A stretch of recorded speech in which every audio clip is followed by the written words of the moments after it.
ဇင်နာဘုံဝတ္ထုအခန်းတက်မန္တလေးမြို့တောင်ပြင်မင်္ဂလာဈေးနီးစီပင်လိုင်းခေါ်ရက်တွင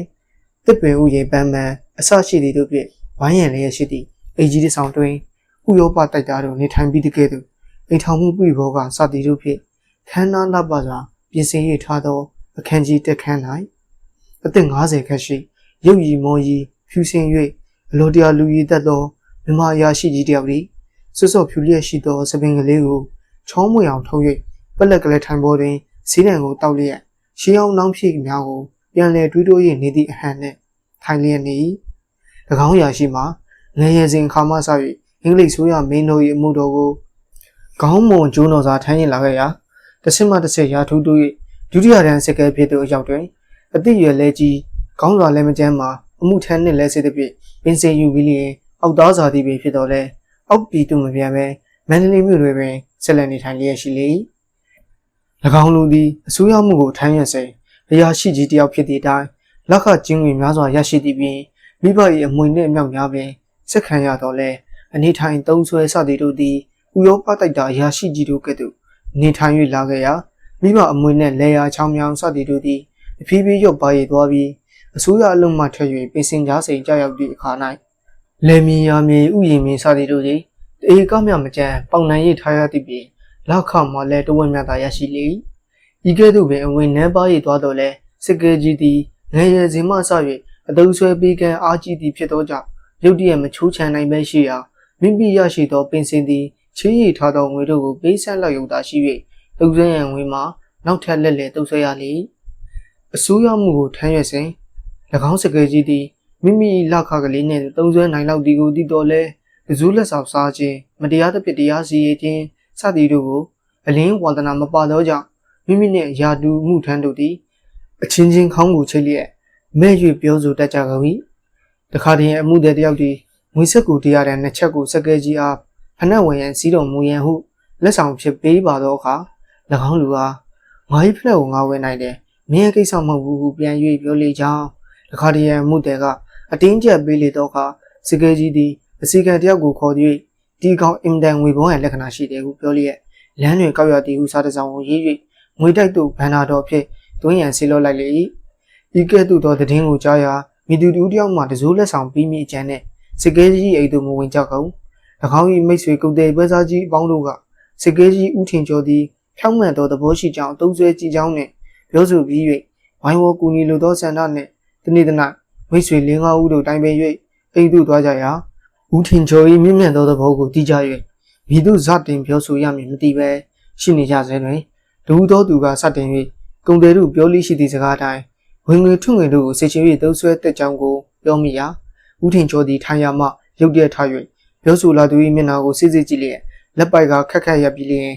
်မိတ်ဆွေတို့ရဲ့အကြောင်းကိုကျွန်တော်သိရကျေးဇူးတင်ပါတယ်သို့တော်ကျွန်တော်၏အိမ်သည်ဝင်ငွေထွငွေအကြောင်းကိုတရားဟောပြောရန်နေရာမဟုတ်ပါဘူးပြောသောကြောင့်ဝေသားကြီးကုံတယ်တို့သည်အချင်းချင်းတယောက်မျက်နှာတယောက်ကြည့်လျက်စစ်လက်မပြောကြပဲပြန်သွားရဘူးလေစကဲကြီးသည်ပလက်ကလေးထိုင်ပေါ်တွင်ထိုင်လျက်နိုင်ရန်တွင်ဆွဲရည်ထားသောအည်ချင်းနှင့်ပြည်စုံသည့်မိန်းကလေးတယောက်၏တပ်ပုတ်ကိုစဉ်းစားရင်းကြည့်နေစဉ်အစီခံတယောက်သည်ခြေဖျားထောက်လျက်အခန်းတွင်သို့ဝင်လာပြီးလျှင်ကိုထုံးမြတ်လာပါတယ်ဗျာဟုလျှောက်ထားလေစကဲကြီးလည်းတပ်ပုတ်ကိုငေး၍ကြည့်မြဲတိုင်းကြည့်လျက်ဝင်ခဲ့ပါစေဟုပြောလိုက်ရာစီခံသည်လူတယောက်ကိုခေါ်၍အခန်းတွင်သို့တွင်းလိုက်ပြီးလျှင်ထွက်သွားလေမောင်ထုံးမြတ်ဆိုသူမှာအသက်20ခန့်ရှိ၍လူပုတ်လူပန်းထောင်မောင်းမောင်းအစစ်အမြင့်ကြံ့နာပြီး၍ရုပ်ရည်လောစွာမချောလာတော့လဲအလိုတရားจิตတည်ရှိလျက်ရှင်ပြသောမျက်နှာရှိပေ၏စကဲကြီးသည်ခြေတံကြားသဖြင့်ရုပ်ပုတ်ကိုကြည့်ရမှလဲပြီးလျင်ထိုင်ပါအောင်ဟုကလေးထိုင်တစ်ခုကိုလက်ညှိုးညော်၍ပြလီလျင်မတွေ့ရသည်မှာကြပြီးဖြစ်၍ယခုတွေ့ရသည်ကိုဝမ်းမြောက်လာပါတယ်အလဲတက်တက်လာတလားမဟုမေးရာမောင်ထုံးမြတ်ကကျွန်တော်အခုလာသည်မှာအလဲတက်တက်မဟုတ်ပါကိစ္စနဲ့လာပါသည်ဟုပြောလျင်စကဲကြီးသည်ကလေးထိုင်တွင်မိ၍နေရာမှမမတ်ထိုင်လိုက်ပြီးလေဘာကိစ္စပါလဲဟုမေးရာမောင်ထုံးမြတ်သည်မိမိကလေးထိုင်ကိုစကဲကြီးအနီးသို့ဆွဲ၍ထိုင်ပြီးလျင်ဒီကိုရောက်မှန်ကြလို့ကျွန်တော်လာတယ်ဟုခတ်တူတူပြောလေစကဲကြီးလည်းမျက်နှာကိုတင်းတင်းထား၍နေပါဦးမောင်ကဘယ်တွေ့မေးပါလဲမောင်ကိုဘယ်သူကလွတ်လိုက်လဲအကျွေးရှင်ကမောင်ကိုငားပါသလားဟုမေးလေ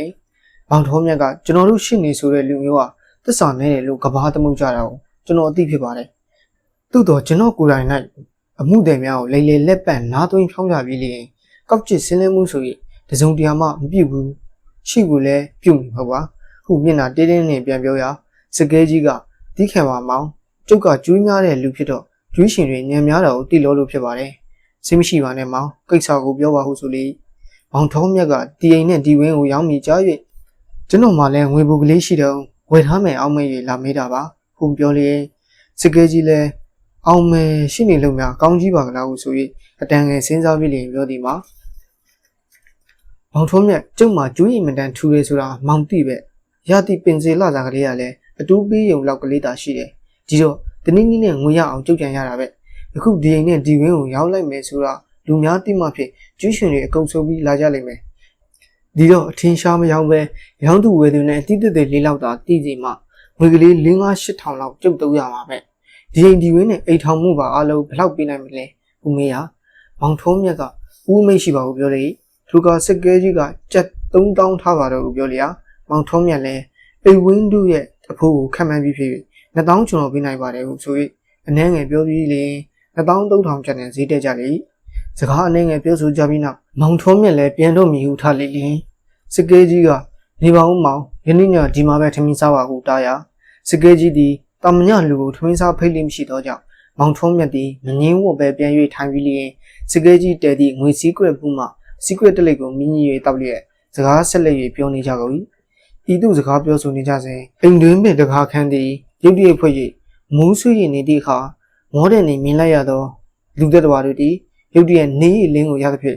ဟရရနှလုံးပြုံးစွာရှိပြီးတကယ်သို့စာရွက်ကလေးကိုမခုတီကိုကိုင်းရထွက်လာသူ16နှစ်အရွယ်မိန်းကလေးကိုမြင်လိုက်ရလျင်မောင်ထုံးမြတ်သည်ကျောင်းသားအရွယ်လောသဖြင့်လူပြူကြီးဖားဖားဖြစ်လျက်နေပင်ဘဝင်တုံလျက်ငေး၍ကြည့်မိလေဦးကောင်းလျှော်သည့်နှိဖြစ်၍ခေါင်းသို့ဝဲလေးရှိသောသပင်ကိုဖဲကျူးပြကလေးဖြင့်ကပုတ်ကယိုစီးပြီးအသားအီးစီုံများသားလင်းတနက်ခါအကြီးကျဲကလေးကိုမတိမတာလိမ့်လျက်စူရီဒီပွတ်ထိုးအပြာတပည့်ရဲ့လုံကြီးကလေးကိုလက်တစ်ဖက်နဲ့မခုတီကိုမှာပြီးလင်လက်တစ်ဖက်မှာစာရွက်ကိုကန်ကာဝင်လာလေလင်နောက်တစ်ဖက်တွင်ငိုင်းတီခမ်းများရှိသောစိတ်တလုံးငကဲ့အယောင်သည်လက်ဟောင်းပထမတန်းစိတ်ဖြစ်၍အယောင်လက်လက်ထွက်ရက၎င်းစိန်အောင်သည်မင်္ဂလိ၏မျက်လုံးရောင်နှင့်မိတူကကောင်းနေသည်။ခြေတွင်ဝတ်လျက်ထားသောရွှေချင်းသည်မင်္ဂလိ၏သားနှင့်မိတူကဝါလေသည်။လန်၌ဆွဲရည်ထားသောပလဲကုတ်သည်မင်္ဂလိ၏သားနှင့်မိတူကဖြူလေသည်။ဘရက်မှကြောက်သည်မင်္ဂလိ၏နှကန်းနှင့်မိတူကနေလေသည်။စသဖြင့်အိုးတွေးဆော့ရမရနိုင်အောင်ပင်ရှိလေ။ဖေဖေဖေမက်စစ်ဘရောင်းကဒီကနေ့ညဆက်ကက်ကြည့်ရအောင်တဲ့ခင်းစီစာရေးလိုက်တယ်ဗျာ။ဟုဆို၍စာအုပ်ကိုဖောက်ခင်အောင်ပြမြင်ပြရာဧည့်သည်တယောက်ကိုမြင်သဖြင့်ပြန်ရိပ်သွားမြင်ပြလေသူ့ရာရေးစကဲကြီးကနေပါဦးခင်ရဲ့ဒီဟာကဖေဖေမိတ်ဆွေအမိတ်တော်ရမင်းကိုထုံးမြတ်ပဲရွှေဘုံမှာနေတော့ကဖေဖေတို့အိမ်သားကမြေအောင်မင်းသားဟာလေတူတဲ့တမန်လေးနဲ့လေလိုကစားကြတော့မမိဘူးလားဒီတော့ကတငယ်ပေါ့ယခုတော့မန္တလေးမှာအမိတ်တော်ရမင်းကိုထုံးမြတ်ဆိုတာကြိုတစောဘောပြောနေခင်စက်ကြီးသည်အင်္ဂလိပ်မူရာတိုင်းဖခင်တော်တင်ပြသခဲ့သည့်အပြင်အင်္ဂလိပ်စာလည်းတက်အင်္ဂလိပ်မှများနဲ့လည်းအနည်းငယ်ရောနေထိုင်ခဲ့သည်ဖြစ်သောကြောင့်မောင်ထုံးမြတ်အားလက်ဆွဲ၍နှုတ်ဆက်ပြီးလျှင်ရှိကပေါင်းဟောင်းပေါင်းဖော်များနဲ့တွေ့ဆုံရသည့်အတွက်များစွာဝမ်းမြောက်ပါကြောင်းနောက်ကလည်းရှိကကဲ့သို့အကျန်းတွေပေါင်းသိမ်းဆက်ဆက်ရလိမ့်မည်ဟုမျှော်လင့်ပါကြောင်းစသဖြင့်မျက်နှာထားကျူကျူနဲ့လောကဝစကားပြောရာမောင်ထုံးမြတ်ကလည်းအရင်ကကဲ့သို့အရောတဝင်ချစ်ချစ်ခင်ခင်ရှိကြပါကအတိုင်းထက်လောပင်ရှိပါမည်ဖြစ်ပါသည်ဟုပြန်ပြောပြီးနောက်ဟင်းစိတ်ကြီးလည်းဖခင်ထံမှစက်ကပ်သွားရန်အခွင့်ရသဖြင့်ပြန်စာရေးရန်ခန်းပြေသို့ထွက်သွားလေညနေခဏနာရီခန့်အချိန်ကျရောက်လျင်မောင်ထုံးမြတ်နှင့်စကဲကြီးတို့သည်အခန့်ခန်းမှထား၍ထမင်းစားခန်းသို့ဝေကြပြီးလျင်ဟဲ့စောကြီးခင်ပြောလိုက်ဟုမိန်းကလေးအစီကံတယောက်ကိုခိုင်းလျက်စပွဲမှထိုင်၍စောင့်နေကြရာခင်စိန်ကြီးသည်စက်ကပ်ပွဲသို့သွားရန်ဝတ်စားဆင်ရင်လျက်အိမ်ပေါ်မှဆင်းလာလေမောင်ထုံးမြတ်သည်ခက်ဆိုးဆိုး၌ကပုကယူနေထိုင်သည့်ပြုတ်ကိုမြင်ရယုံမြနှင့်ချောလာပြီးဟုမှတ်ထင်၍နေသည့်တွင်ယခုတခါပွဲသွားရည်ဆင်ရင်ဝတ်စား၍လာသည့်ခင်စိန်ကြီးကိုမြင်လျင်အိမ်တွေကိုနိုင်နိုင်ဆဲရနေရလေခင်စိန်ကြီးလည်းဝင်းဝင်းပြောင်ပြောင်တောက်ပါသောဝတ်စားတို့နှင့်ဖခင်အမိစပွဲသို့လာ၍အရာမောင်ထုံးမြတ်နှင့်မျက်နှာချင်းဆိုင်ကြနေသဖြင့်ရွှေရောင်စိန်အောင်တို့သည်ဓမင်းအောင်ဟတ်သဖြင့်အယောင်ပြန်ပြီးလျင်ကြည်လင်နှုဝါသောခင်စိန်ကြီး၏အသားသည်တာ၍ပင်ကြည်လင်လှပလေသည်ဟုမောင်ထုံးမြတ်၏စိတ်တွင်အောင်မြင်မိလေစကဲကြီးလည်းဘိလက်သားရရှိကြီးတို့ကဲ့သို့နေထိုင်စားတောက်သည်ဖြစ်၍မောင်ထုံးမြတ်အားကောင်းမွန်စွာသောစားပွဲတောက်ပွဲတို့ကိုကျူးမွေးရာမောင်ထုံးမြတ်သည်ယူပါယုံ၌မနောတန်ညစ်တွယ်လျက်နေသည်ဖြစ်သောကြောင့် ဇီဝယုံရတာကိုမခံစားနိုင်ပဲရှိရခါစားပွဲမျိုးမျိုးတို့ရတာကိုချူတီချင်းတီဟုမပြောနိုင်တော့ပဲရှိလေဤသို့ပင်ရှိတော်လဲမောင်ထုံးမြတ်မှာလူကြီးလူကောင်းနဲ့အစင်မပြတ်ပေါင်းသိစစ်ဆန်နေထိုင်ခဲ့သည်ဖြစ်၍လူမှုရေးကိုကောင်းမွန်စွာနားလည်ပြီးဖြစ်သောကြောင့်အစိမ့်သက်သက်ဖြစ်သည်ဟုမထင်မှတ်တချေထို့ပြင်အသင့်ပင်ငယ်တော်လဲဂုံတရီရှိလူကြီးလူကောင်းဖြစ်သည်ပြင်တည်တဲ့တော်သမားသည်စူးချသောဉာဏ်ပညာရည်ချင်းနဲ့ပြည်စုံသည့်လျောက်ဒုတိယတန်းရှိနေပင်ဖြစ်တော်လဲဘီလက်ပြန်ဝတ်လုံများလျောက်များမကအမှုကြီးမှုကောင်းများစွာလိုက်လည်ရသည်ဖြစ်သောကြောင့်ငွေကြေးအမြောက်များပင်စုဆောင်းမိရကမန္တလေးမြို့ရှိရာရှိရာခန်းဂုံထူးရှိပွဲစားကြီးဂုံတဲကြီးသားသမီးတို့သည်မောင်ထုံးမြတ်နှင့်အကျွမ်းတော်ဝဲပေါင်းသိမ်းဆက်ဆံရှိကြသဖြင့်မောင်ထုံးမြတ်သည်မိမချုံမိမလာတို့နှင့်ရင်ပါပြီးဖြစ်လေ၏ဤသို့ဆိုရ၌မောင်ထုံးမြတ်သည်တားပြူသမီးယူတို့ကိုနမချင်းမဆာနာပဲဖြစ်လူဖြစ်စည်းကြံစည်ခဲ့သည်ကိုမယူတတ်ပေဒီကြည်သောတမာတိနှင့်ပြည်စုသဖြင့်ဆိုခဲ့တဲ့အတိုင်းအဆွေခင်ဘောကဲ့သို့ဟု၎င်းမောင်နှမကဲ့သို့၎င်းအောင်မြင်၍ပေါင်းသိမ်းဆက်ဆံသည်ဟုယူဆတတ်ပြီတို့ရာတွင်၎င်းနှင့်ပေါင်းသိမ်းသူမိန်းကလေးတငယ်ချင်းတို့၏စိတ်၌ကမိတို့အောင်မိသည်ဟုအာမမခံပါကုန်ခုနှစ်နာရီခွဲကပ်ရှိ၍ထမင်းစားတော့ပြီးလေစကဲကြီးသည်ပလက်ကလေးထိုင်ပေါ်သို့ရွှေ့ထိုင်၍အဖိုးတိုက်တတ်သောဆေးဘူးမှမွေးကြိုင်လာသောဈေးနှင့်ရေမြုပ်ဆေးတံကိုတောက်လျက်စဉ်းစားစိတ်ကူး၍နေစဉ်မောင်ထုံးမြတ်လည်းခင်စိန်ကြီးနှင့်မိမိတို့ငယ်စဉ်ခါရွှေဘိုး၌နေထိုင်ကြသည့်အဖြစ်တို့ကိုပြောဆိုရည်မှန်း၍နေကြလေ၈နာရီထိုးချိန်နည်းလျင်စကဲကြီးသည်ကလေးထိုင်ပေါ်မှထား၍ဥပဒေအကြောင်းကိုစကားတစ်ခေါ်စတင်မိလိုက်လေခင်စိန်ကြီးသည်မိမိနားမလည်သည့်စကားဖြစ်၍ကလေးထိုင်မှထားပြီးလျင်မောင်ထုံးမြတ်အားနောင်ကိုတွေ့ဆုံရလိမ့်မည်ဟုမျှော်လင့်ပါကြောင်းစသဖြင့်နှုတ်ဆက်စကားပြောဆိုပြီးလျင်အိမ်ပေါ်သို့တက်သွားလေအချိန်နှဲငယ်ကြံသေးသည့်ပင်အဝတ်စားလဲလဲပြီးတော့ကြောင့်ကိုလုံးပေါ်မှန်တွင်မိမိရိတ်ကိုတစ်ချက်ဆောင်း၍ကြည့်ပြီးမှအိမ်အောက်သို့ဆင်း၍ဇန်တရားကိုလက်ဖြင့်ဖြင်းချင်းစွာနှိပ်ပြီးလေဘောလေတစ်ပုဒ်ကိုခတ်တိုးတိုးလေးအေးနဲ့ဆူလိုက်ရာမောင်ထုံးမြတ်နှင့်စကဲကြီးတို့စကားပြောနေသည့်အခန်းနှင့်နေရတစ်ချက်သာခြားသဖြင့်မောင်ထုံးမြတ်သည်စကားဆောက်ကိုတိုက်၍တချင်းတန်နှင့်ဇန်တရားတန်ကိုနားဆိုင်၍ထောင်းမိလေရုပ်ရည်နှင့်လိုက်အောင်အတန်လဲတာယာပပေတီဟုစိတ်၌ကြီးမောမိလေထိုကစကဲကြီးကသားသမီးကလည်းတယောက်တည်းရှိပြန်မိတဆိုးလေးလဲဖြစ်တော့တဲပြီးလှူလိုက်ရတာပဲအင်္ဂလိပ်ကျောင်းခဏတဲအောင်မီလာလင်ပဲဇန်တရားတီးကျင်နေဆိုလို့ဇန်တရားတစ်ခုချစ်ချင်းသွားဝယ်ပြီးအိမ်မှာအတီးတင်ရတာ၄-၅ လလောက်ပဲရှိသေးသူ့မိအလွယ်ပါလာလို့ထင်ပါရဲ့တဲပြီးအဆူတီးဝါသနာလဲပါတက်လွယ်ရှာတယ်စကားဆက်မလို့ပြောရအောင်မယ်ခင်တို့အမေကကချီတဲကလေးပေါ့ဦးကလည်းကျောင်းသားရွယ် high school မှာနေတော့ချစ်ကြိုက်ကြတော့ဦးမိဘတွေကတပုံးတူရှာဘူးဒီတော့ဦးကလည်းသူ့မရမနေရဘူးဆိုပြီးထွက်ပြေးကြရောထွက်ပြေးပြီးဘကူအရေးပိုင်ရုံမှာစီးရဲလုပ်ပြီးနဲ့10 နှစ်လောက်လုပ်နေတော့ခင်မင်လည်းခင်မျက်နှာမြင်ရောမျက်နှာမြင်ပြီးမင်းတွင်းကမထွက်ခင်ပဲသူခမရနှိမ့်စားရောက်ရှာတဲ့လူရဲ့ခုပြောလေစကဲကြီးဒီမျက်ရည်မစီးနိုင်တဲ့ဖြစ်လက်ကင်ပွားနဲ့တုပ်လျက်ခင်မင်တေဆုံးလို့ကိစ္စပြီးတဲ့နေ့မှာပဲရန်ကုန်ကမေမေရောဖေဖေရောတနေ့တည်းတေရှာကြတဲ့အကြောင်းကြီးနှံ့ရပြန်ရော